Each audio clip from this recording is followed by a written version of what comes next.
I was just trying to buy my little sister a birthday present when the security guard started following me like I was some kind of criminal, his heavy footsteps echoing behind me through every aisle, making me feel smaller and smaller with each step until I wanted to disappear completely. Which country are you listening from? Tell us in the comments below. My name is Maya, and at 17, I thought I had life figured out. I was a junior at Roosevelt High School in suburban Chicago, captain of the debate team, and president of the student council. My parents, both immigrants from Nigeria, had worked tirelessly to give my younger sister Kemi and me opportunities they never had. Dad was a civil engineer who had spent years building bridges and designing infrastructure that connected communities, while Mom was a nurse practitioner who dedicated her life to healing and caring for others. We lived in a nice neighborhood with tree-lined streets and good schools, where I genuinely believed hard work and good grades were all that mattered. I had grown up thinking that racism was something from history books, something my parents might have faced when they first came to America in the 1990s, but not something that would touch my generation. My grandfather on my mother's side, James Meridian, had passed away when I was 12, but I remembered him as a distinguished man with kind eyes and gentle hands who always wore perfectly pressed suits and spoke about the importance of dignity and perseverance. He would tell me stories about the old days when he was building his business, but as a child, I didn't fully understand the weight of his words or the obstacles he had overcome. Sure, I noticed I was often one of the few black faces in my advanced classes, but I attributed that to socioeconomic factors rather than systemic issues. I was naive, optimistic, and completely unprepared for what was about to happen on what should have been an ordinary Saturday afternoon.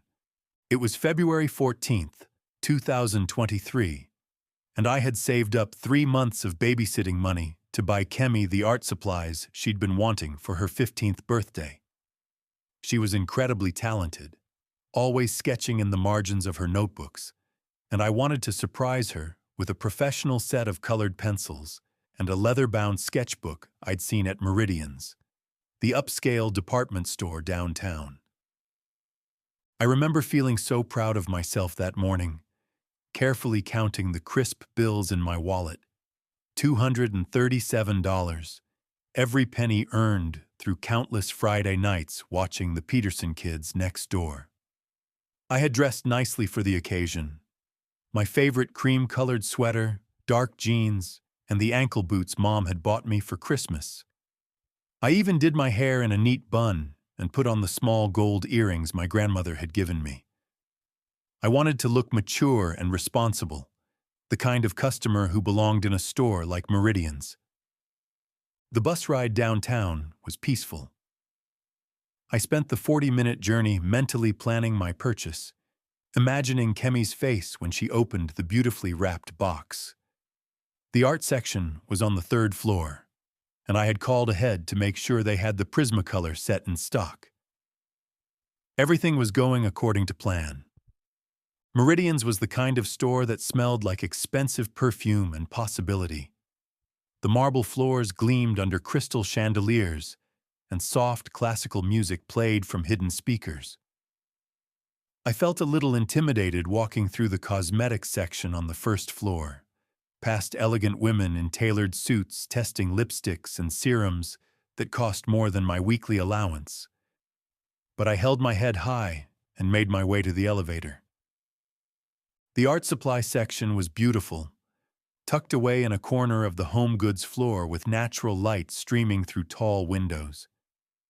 Everything was displayed like precious artifacts: fountain pens in velvet-lined cases, watercolor sets arranged like jewelry, and yes, the exact Prismacolor set I'd been dreaming of buying. It was perfect, housed in a wooden box with a brass nameplate, and worth every dollar I'd saved. I spent about 10 minutes in that section, carefully comparing different sets, reading the descriptions, and imagining all the masterpieces Kemi would create. The saleswoman, an elegant woman in her 50s with kind eyes, was helpful and patient, explaining the difference between the various pencil grades and even offering to gift wrap the set for free. Her name tag read Mrs. Henderson, and she treated me exactly like any other customer, with respect and genuine interest in helping me find the perfect gift. That's when I made my mistake. I told Mrs. Henderson I wanted to look around the store a bit more before making my final decision. Maybe grab some lunch at the cafe and think it over. It seemed like such a reasonable thing to do. After all, this was the most money I'd ever spent on a single purchase, and I wanted to be absolutely sure. Mrs. Henderson smiled warmly and promised to hold the set for me for an hour. "Take your time, sweetheart," she said, her voice motherly and encouraging. "It's wonderful to see a young person putting so much thought into a gift for their sibling." I left the art section feeling confident and happy, planning to browse the book section for a few minutes before returning to make my purchase. I had no idea that my peaceful shopping experience was about to become a nightmare that would change how I saw the world forever. It started the moment I stepped off the escalator onto the second floor. I felt eyes on me immediately, that uncomfortable sensation of being watched that makes the hair on the back of your neck stand up. At first, I thought I was being paranoid, but as I walked toward the young adult book section, I became increasingly aware of heavy footsteps behind me, matching my pace exactly. I stopped to look at a display of bestsellers, and the footsteps stopped too. I moved to the next aisle and they followed. When I turned around, I saw him. A tall, stocky security guard with close-cropped gray hair and cold blue eyes that seemed to strip away every accomplishment, every good grade, every sign of the respectful teenager I actually was.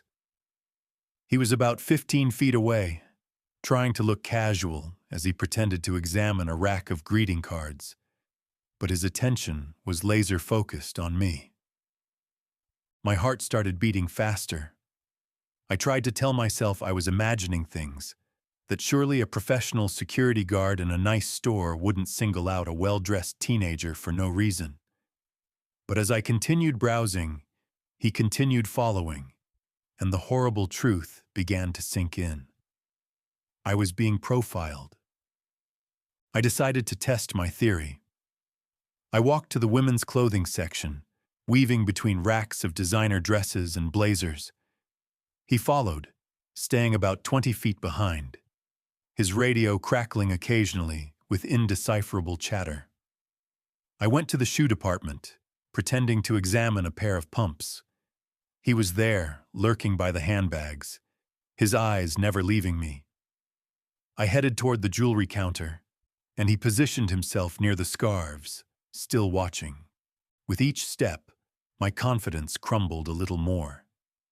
The beautiful store that had felt welcoming just minutes before now felt hostile and cold. The warm lighting seemed harsh. The classical music felt mocking, and the elegant displays looked like barriers designed to keep me out. Other customers, mostly white, mostly middle-aged or older, browsed freely without any unwanted attention. I watched a group of teenage boys, clearly younger than me, laughing loudly as they tried on expensive watches while a sales associate smiled indulgently. No security guard shadowed their movements. No one questioned their right to be there. A well-dressed woman in her 30s was examining jewelry, taking her time, asking questions, and receiving patient, respectful service. An elderly man was slowly walking through the electronics section, touching various devices, clearly just browsing with no intention to buy, and no one bothered him. But me? I couldn't pick up a scarf without feeling like I was committing a crime. The worst part was how it made me question myself. Was I walking suspiciously? Did my outfit somehow scream shoplifter, despite being neat and appropriate? Was there something about my demeanor, my expressions, my very existence that justified this treatment. I found myself moving stiffly, self-consciously, my natural gestures feeling exaggerated and potentially criminal under his scrutiny. I tried to focus on my original plan, to browse, maybe grab lunch, then return to buy Kemi's gift. But every time I touched a piece of merchandise, I felt his eyes boring into me. When I picked up a book to read the back cover, I was acutely aware that he had moved closer. When I admired a necklace, he appeared in my peripheral vision like a hawk circling its prey. The psychological weight of constant surveillance was crushing. I had never realized how much mental energy it takes to shop normally when someone is treating you like a criminal. Every innocent action, reaching into my purse for chapstick, pulling out my phone to check the time, even adjusting my sweater, felt loaded with potential suspicion. I started second-guessing every movement, every gesture, every expression on my face. After about 20 minutes of this psychological torture, I decided I couldn't take it anymore. I would go back to the art section, buy Kemi's gift, and leave. Mrs. Henderson had been kind to me. Maybe returning to that safe space would help me regain some equilibrium. But as I headed toward the escalator, something inside me snapped. Why should I run away? I wasn't doing anything wrong. I was a paying customer with money in my wallet and a specific purchase in mind. I had every right to be in that store, and I was tired of being made to feel otherwise. Instead of going upstairs, I turned and walked directly toward the security guard. My heart was pounding, my palms were sweaty, but I was determined to confront this head-on. As I approached him, he straightened up, his hand moving instinctively toward his radio. "Excuse me," I said, my voice surprisingly steady despite the tremor in my chest. "Can I help you with something? You've been following me for the past 20 minutes, and I'd like to know why." His face reddened slightly, caught in the act. For a moment, he looked almost embarrassed, but then his expression hardened into defensive authority. "Ma'am, I'm just doing my job," he said, his tone suggesting that his job somehow required harassing innocent teenagers. "I keep an eye on all customers." "All customers?" I repeated, gesturing toward the busy store around us. "Because I haven't seen you following anyone else. Just me." "Look, miss," he said, stepping closer in what I assumed was meant to be an intimidating manner. "We've had some issues with shoplifting lately, and I need to be vigilant. If you're not here to buy anything, maybe you should consider leaving." The casual assumption that I wasn't there to buy anything hit me like a physical blow. Here I was, with over $200 in my wallet, having already identified the specific item I wanted to purchase, and he was suggesting I didn't belong. "I am here to buy something," I said, my voice rising slightly despite my efforts to stay calm. "I've been shopping here for almost an hour, and I have every right to be here just like everyone else." "Ma'am, please keep your voice down," he said, glancing around as other customers began to notice our interaction. "I'm going to have to ask you to come with me." "Come with you where?" I asked, panic creeping into my voice. "I haven't done anything wrong." "Ma'am, you're causing a disturbance. Please come with me to the security office so we can sort this out." I looked around desperately, hoping someone would intervene, but the other customers quickly averted their eyes and hurried past. I was on my own, a 17-year-old girl being threatened with detention in a store where I had done nothing more criminal than shop while black. "I want to speak to a manager," I said, my voice now shaking with a mixture of fear and anger. "Right now." The security guard sighed dramatically, as if I was being unreasonably difficult. "Fine. But you're staying right here until someone comes down." He got on his radio, mumbling something about a situation on the second floor that required management attention. Within minutes, a woman in a navy suit approached us, her expression professional but wary. Her name tag identified her as Ms. Rodriguez, assistant manager. "What seems to be the problem here?" she asked, her tone neutral but clearly directed at me rather than the security guard who had instigated the entire situation. "This security guard has been following me around the store for 20 minutes, I explained, fighting to keep my voice level. "I haven't done anything wrong. I'm here to make a purchase and I'm being treated like a criminal." Ms. Rodriguez looked between me and the guard, clearly trying to assess the situation. "Sir, is there a specific reason you were monitoring this customer?" The guard straightened up, assuming an official tone. "She's been walking around for a long time without making any purchases, acting suspiciously, moving from department to department. We've had theft issues recently, and I was keeping an eye on the situation." "Acting suspiciously how?" I demanded. "By looking at merchandise? By shopping? What exactly was suspicious about my behavior?" "Ma'am, please calm down," Ms. Rodriguez said, raising her hands in a placating gesture. "Let's try to resolve this quietly." "Resolve what?" I shot back, my composure finally cracking. "I haven't done anything that needs resolving. I've been shopping. I have money. I wanted to buy my sister a birthday present, and instead I'm being harassed and humiliated."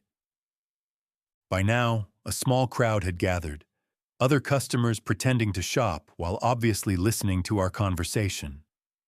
I felt exposed, embarrassed, and completely powerless. The security guard stood with his arms crossed, looking satisfied that his suspicions were being proven by my emotional response to his harassment. "Okay, everyone, let's take this to my office," Ms. Rodriguez said, clearly wanting to move the scene away from public view. "We can discuss this privately." "No," I said firmly. "I'm not going anywhere with you. I haven't done anything wrong, and I'm not going to be treated like a criminal. I want you to call the police if you think I've committed a crime, or I want you to apologize for this treatment and let me continue shopping." The ultimatum hung in the air like a challenge. Ms. Rodriguez looked uncomfortable, clearly realizing that the situation had escalated beyond typical customer service territory. The security guard shifted nervously, perhaps beginning to understand that his profiling might have consequences. Ms.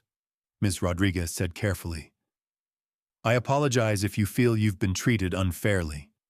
However, our security personnel are trained to monitor for suspicious behavior and—" "What was suspicious about my behavior?" I interrupted. "Specifically, tell me exactly what I did that justified being followed around like a criminal." She couldn't answer. Of course she couldn't, because there was no answer that didn't expose the obvious racial profiling that had occurred.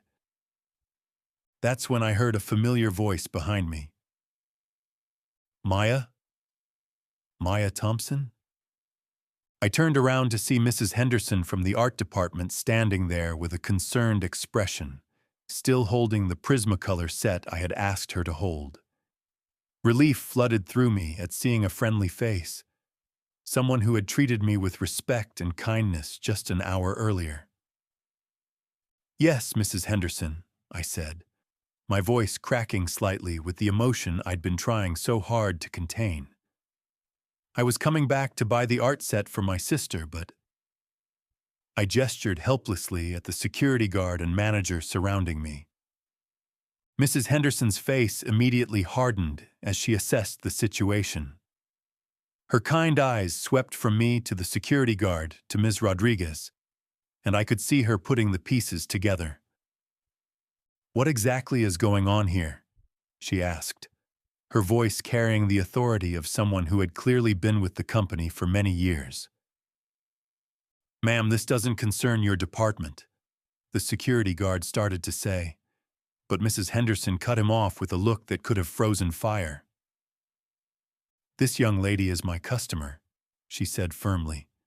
She spent considerable time in my section choosing a gift for her sister, asked me to hold a $237 purchase while she browsed the store, and was planning to return to complete the transaction.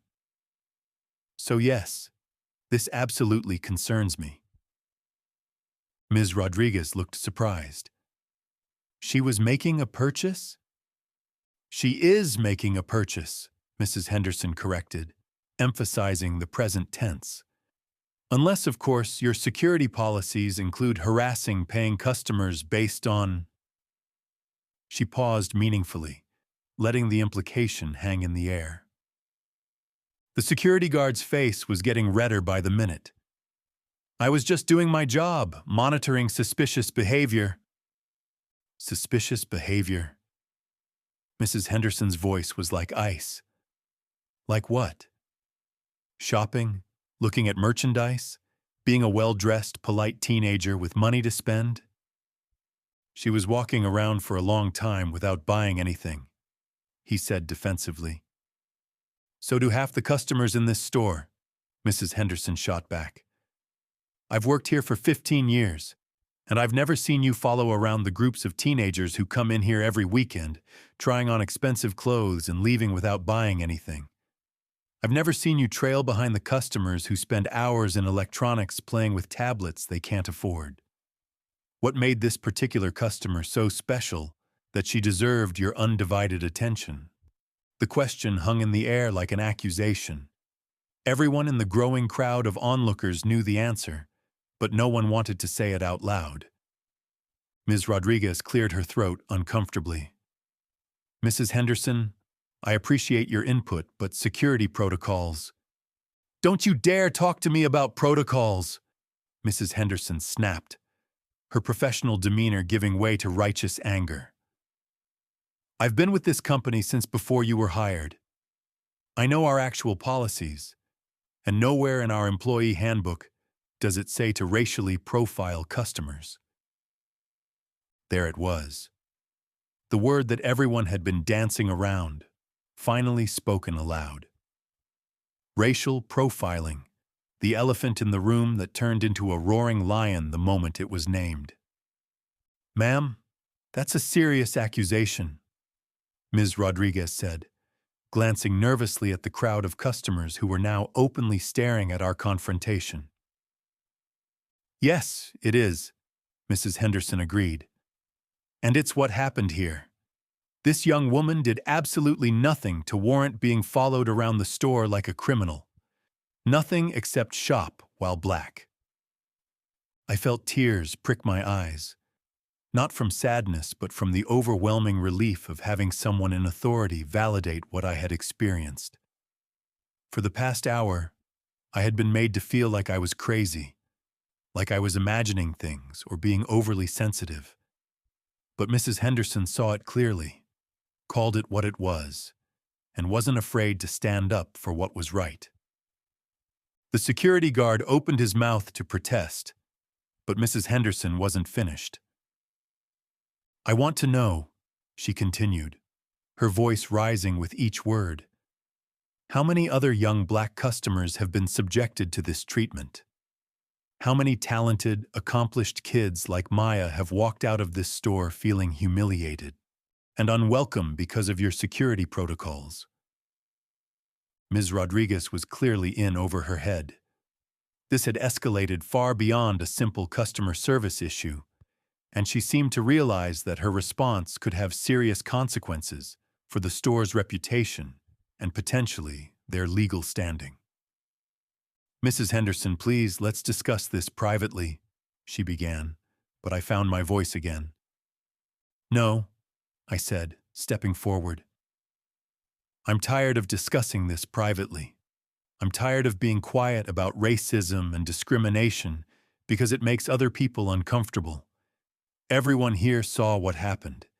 Everyone saw me being followed and harassed for no reason other than the color of my skin. I turned to address the crowd of customers who had gathered around us. Some looked uncomfortable, others nodded in acknowledgement, and a few had their phones out, clearly recording the interaction.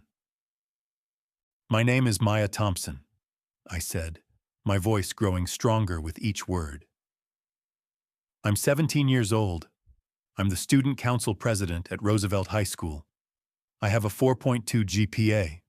I captain the debate team. I volunteer at the food bank every Saturday morning. I saved up for 3 months to buy my sister a birthday present, and I came to this store as a paying customer with over $200 in my wallet." My voice was shaking now, but not with fear, with anger, with determination, with the power that comes from finally refusing to accept unacceptable treatment. "And despite all of that," I continued, "I was treated like a criminal because a security guard looked at my skin color and decided I didn't belong here. Well, I do belong here. We all belong here. And this kind of treatment is not okay." The crowd was completely silent now, hanging on every word. Some people looked ashamed, others looked angry on my behalf, and a few looked like they were seeing this kind of situation clearly for the first time. Mrs. Henderson stepped beside me, showing her support. "This young lady represents everything this store should want in a customer," she said. "Smart, polite, financially responsible, shopping for someone she loves, and she was made to feel unwelcome in a place where she had every right to be." Ms. Rodriguez was frantically texting someone, probably the store manager or corporate headquarters. The security guard looked like he wanted to disappear into the floor. The situation had completely spiraled beyond his control, and he was beginning to understand that his casual racism might have serious consequences. "I think," said a voice from the crowd, "that this young lady deserves an apology." The voice belonged to an older white woman in an expensive coat, probably in her 70s, who had been watching the entire interaction with growing indignation. Her voice carried the authority of someone who had lived through the civil rights era and recognized injustice when she saw it. "More than an apology," added another customer, a middle-aged black man in a business suit who stepped forward with his own phone recording. "This is discrimination, plain and simple. I've been shopping here for years, and I've never seen anything like this. I'm calling the corporate customer service line right now," announced a younger woman who was already dialing her phone, her fingers shaking with anger. "This is completely unacceptable. What year do they think this is?" A teenage girl about my age, who had been shopping with her mother, looked at me with tears in her eyes. "This could have been me," she whispered to her mother, loud enough for others to hear. "This could have been any of us." An older man with a cane, who had been quietly observing from the beginning, cleared his throat. "Young lady," he said, addressing me directly, "I want you to know that not everyone here supports what happened to you. Some of us remember when stores had signs saying, 'We reserve the right to refuse service to anyone,' and we know what that really meant." I watched as the situation shifted completely. What had started as me being isolated and targeted had transformed into a community of customers demanding accountability. People who had initially just been curious bystanders were now actively supporting me and condemning the treatment I had received. But the security guard wasn't ready to give up his position. "Look," he said, his voice taking on a defensive, almost whining tone. "I was just doing my job. We have policies about monitoring customers who seem out of place." "Out of place?" Mrs. Henderson's voice could have cut glass. What about her seemed out of place? Her neat appearance, her polite demeanor, the fact that she was shopping for a specific item with saved money? She looked like... The security guard faltered, realizing that anything he said next would only dig his hole deeper. She looked like what? I asked, stepping closer to him. Say it. Tell everyone what I looked like that made you think I was a criminal. Go ahead. He couldn't say it, of course. He couldn't say she looked black in front of a crowd of witnesses with phones. He couldn't admit that his entire basis for following me was racial prejudice. So he stood there, mouth opening and closing like a fish, trapped by his own discriminatory assumptions. That's when everything changed completely. "Excuse me," said a deep voice from behind the crowd. "What's all the commotion about?" People turned and began parting to make way for a tall man in an expensive suit. He was probably in his 50s, with graying hair and an air of authority that suggested he was used to being listened to. Ms. Rodriguez's face went pale when she saw him approaching. "Mr. Meridian," she stammered, "I was just about to call you. We have a customer service situation that—" "Mr. Meridian?" Mrs. Henderson interrupted, looking at the man with sudden interest.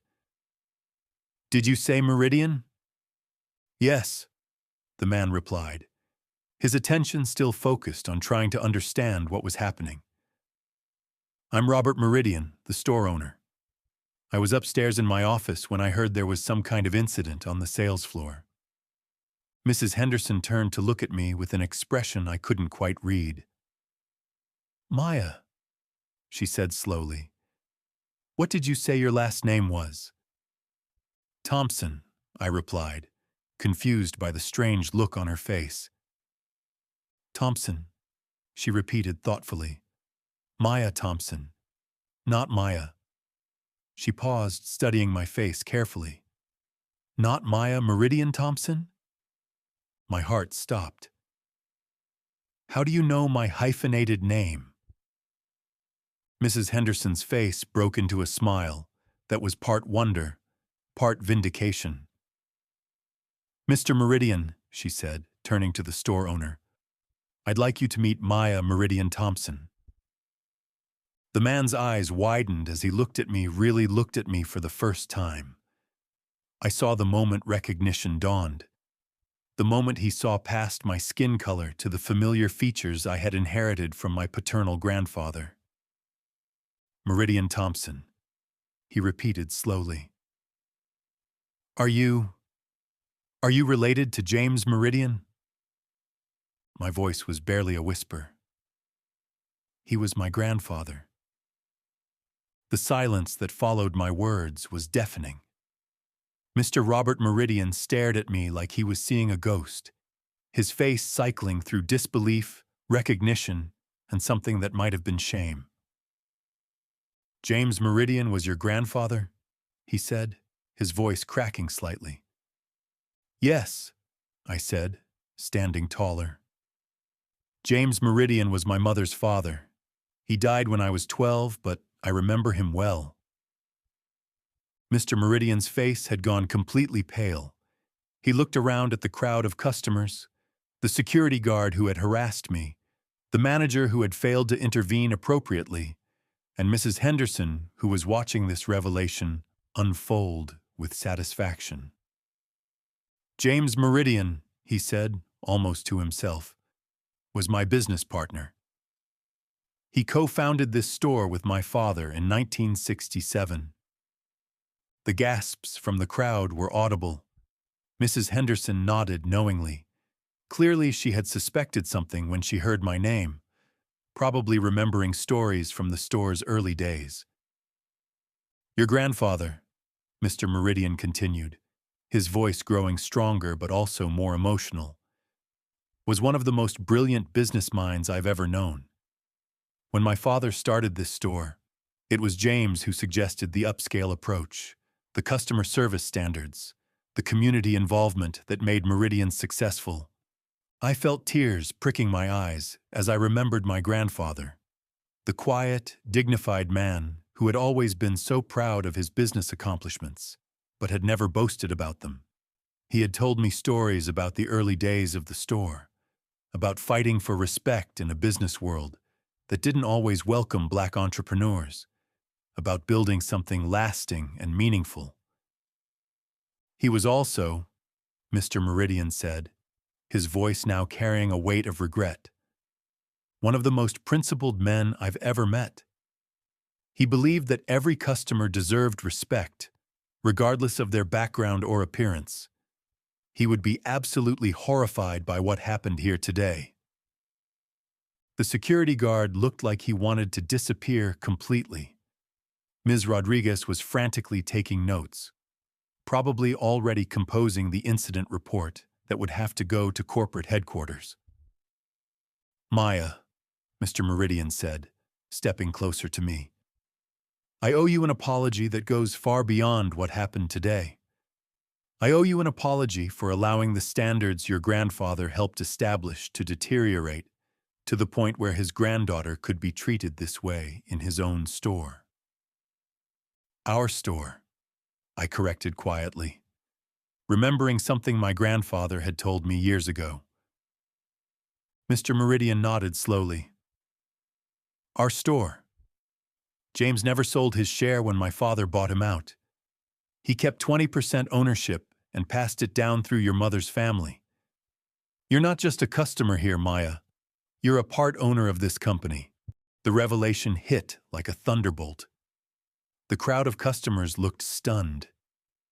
Mrs. Henderson was grinning broadly, clearly delighted by this turn of events. The security guard appeared to be having a panic attack. "I didn't know," I said honestly.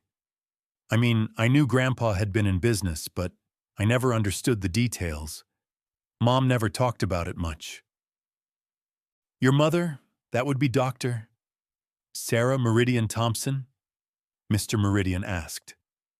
"Yes, Dr. Sarah Thompson now. She's a nurse practitioner at Northwestern Memorial." "I remember her," he said with a small smile.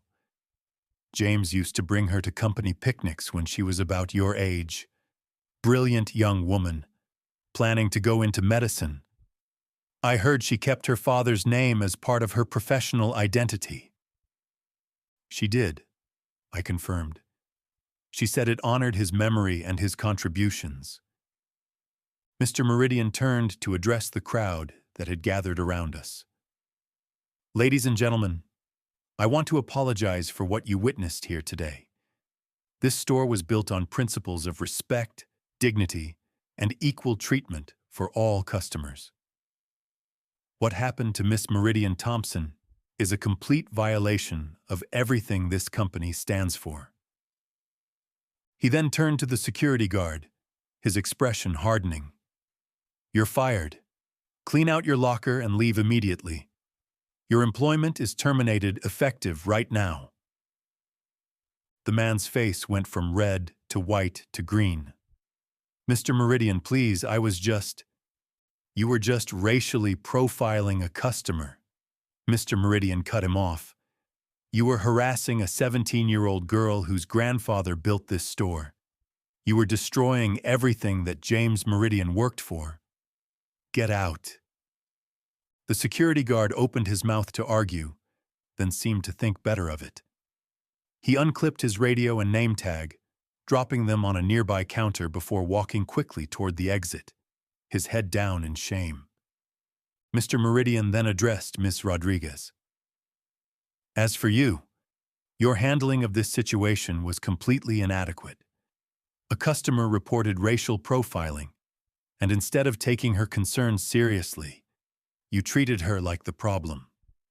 That shows a fundamental misunderstanding of our values and policies."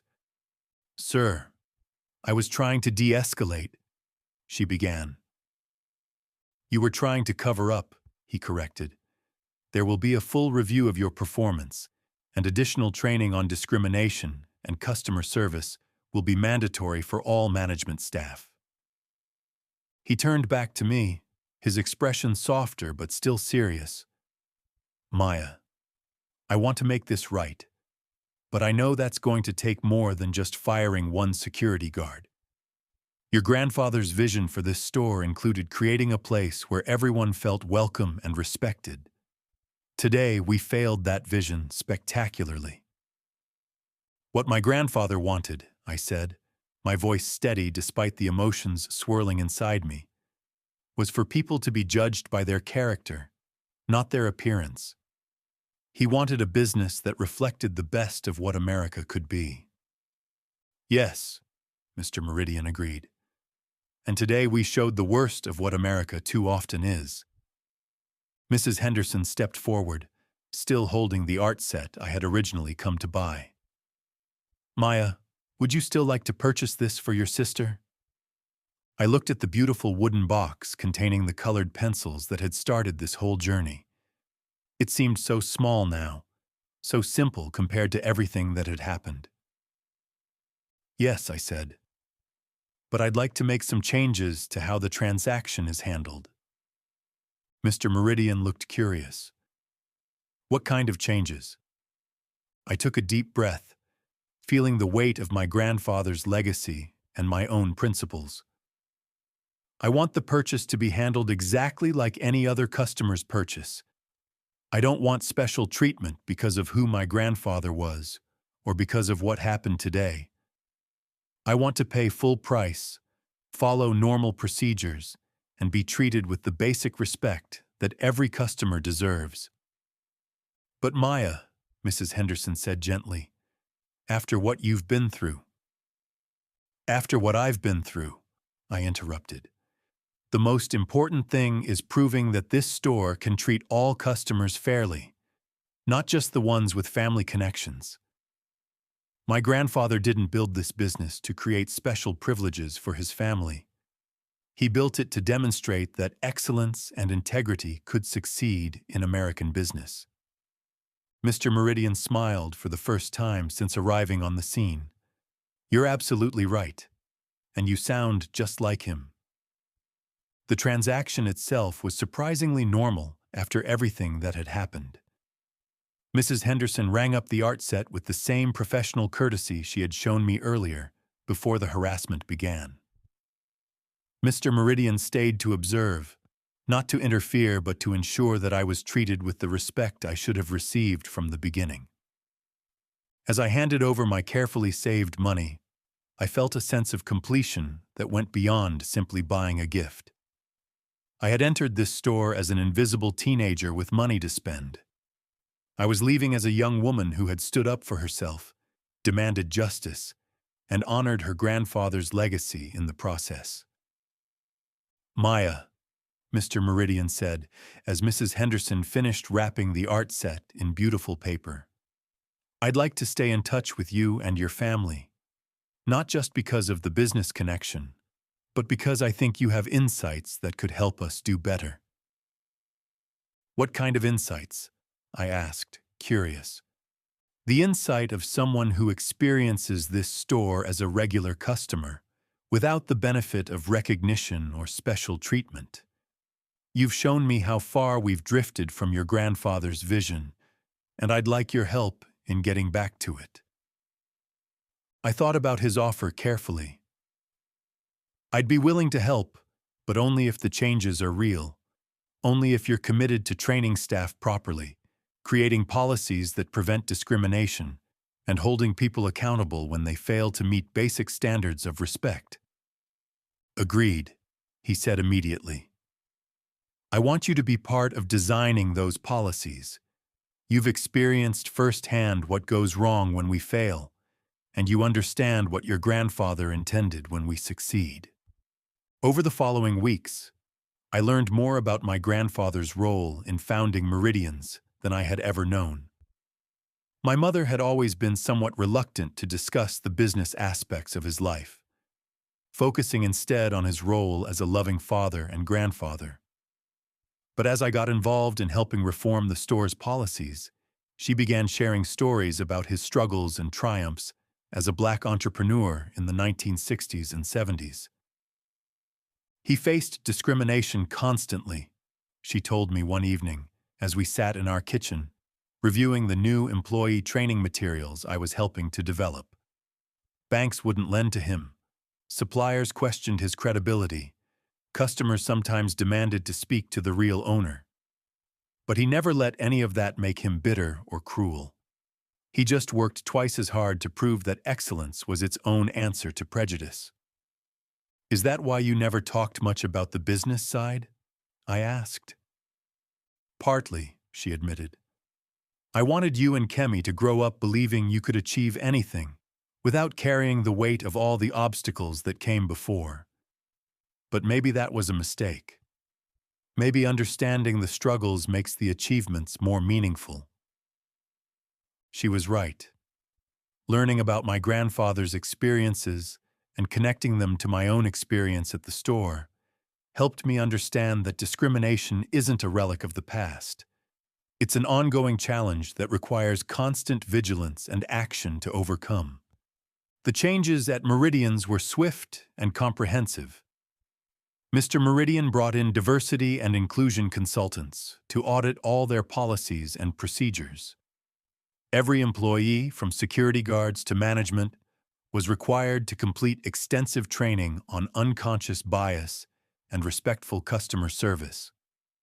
The training wasn't just a one-time workshop. It became an ongoing program with quarterly refreshers, role-playing exercises, and real-world scenario discussions. They established clear protocols for handling discrimination complaints and created accountability measures to ensure problems were addressed immediately rather than ignored. The security department was completely restructured. New hiring practices emphasized candidates with community relations experience and cultural sensitivity training. Body cameras were introduced for all security personnel, and regular supervisor reviews of footage became standard practice. Customer interaction logs were implemented, requiring documentation of any extended customer contact and justification for surveillance activities. Most importantly, they instituted regular mystery shopping programs with diverse customers to test whether the training was actually working. I participated in some of these assessments, along with other young people from various backgrounds, helping to ensure that the store's commitment to change was more than just talk. We would visit the store individually and as groups, documenting our experiences and providing detailed feedback on staff interactions, accessibility, and overall atmosphere. But the most meaningful change was personal. The incident had transformed me from a naive teenager who believed that racism was mostly a historical problem into a young woman who understood the ongoing reality of discrimination and the importance of standing up against it. When I gave Kemi her birthday present, the art set that had started this whole journey, she was thrilled with the gift itself, but even more impressed with the story of how I had stood up for myself and our family's principles. "You were brave," she said, as she opened the wooden box and admired the perfectly arranged colored pencils. "When I was terrified," I corrected. "But sometimes being brave means doing what's right even when you're scared." She nodded thoughtfully, already sketching ideas for her first drawing with the new supplies. "Grandpa would have been proud of you." "I hope so," I said. "I hope he would have been proud that I remembered what he taught us about dignity and standing up for what's right." Looking back on that February afternoon, I realized that what happened at Meridian's was both unique and unfortunately common. Unique because of the surprising family connection that gave my story a dramatic twist, but common because racial profiling and discrimination remain everyday realities for millions of people across America. The security guard who followed me saw only my skin color and made assumptions based on prejudice and stereotype. He never saw my accomplishments, my character, my purpose for being there, or my connection to the store's history. In his mind, I was reduced to a threat to be monitored rather than a customer to be served. But the real lesson isn't about the obvious racism of one security guard. It's about the systems and attitudes that allowed that racism to flourish unchecked. Ms. Rodriguez, the assistant manager, didn't actively discriminate against me, but she also didn't take my concerns seriously or recognize the obvious racial profiling that was occurring. Her response was to manage the situation rather than address the injustice. Mrs. Henderson, on the other hand, saw what was happening clearly and wasn't afraid to name it and challenge it. She used her position and privilege to stand up for what was right, demonstrating that being an ally means more than just feeling bad about discrimination. It means actively working to stop it. The revelation about my grandfather's role in founding the store added drama to my story, but it shouldn't have been necessary for me to be treated with basic respect. Every customer deserves dignity, regardless of their family connections or background. The fact that I had to prove my worthiness through my grandfather's legacy rather than simply through my humanity reveals how much work we still have to do as a society. My grandfather understood something that I'm still learning, that excellence and integrity are powerful responses to prejudice, but they aren't cures for it. You can be the smartest, most accomplished, most respectful person in the room and still face discrimination. The answer isn't to be better. It's to demand that others meet basic standards of human decency. The experience taught me that standing up to racism isn't just about protecting yourself. It's about protecting everyone who comes after you. If I had quietly accepted the harassment and left the store without saying anything, the security guard would have continued profiling other customers. The next young black person to shop at Meridian's might have faced the same treatment, or worse. My silence would have been complicity, enabling a system that dehumanizes people based on the color of their skin. But by speaking up, by demanding accountability, by refusing to accept unacceptable treatment, I helped create change that benefits everyone. The new policies, the enhanced training, the commitment to dignity for all customers. These improvements exist because I was willing to endure the discomfort of confrontation in service of something larger than myself. Change requires courage, but it also requires witnesses, allies, and institutions willing to admit fault and do better. I also learned that support can come from unexpected places. Mrs. Henderson had no obligation to stand up for me, but she chose to use her voice and her position to fight for what was right. The other customers who spoke up, who called corporate, who refused to let the situation be swept under the rug, they reminded me that there are allies everywhere. People who believe in justice and equality even when it's inconvenient or uncomfortable.